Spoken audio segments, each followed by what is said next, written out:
Happy Kven People's Day. Norjan historiallisissa lähteissä meidät tunnetaan kveeneinä. Ruotsissa ja Suomessa niminä ovat kveenit, lantalaiset, kainulaiset, torniolaksolaiset, lappilaiset ja Venäjällä kainulaiset Kajaano.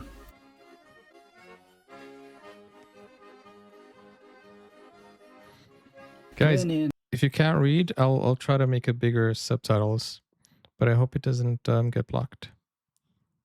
Lukumäärästä ei ole tarkkaa tietoa. Tänään arvioimme meitä olevan noin 50 000–60 000.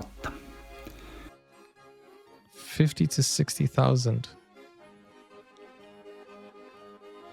How do you celebrate Kven People's Kveenit Day? ovat käyttäneet ja käyttävät suomen kirjakieltä.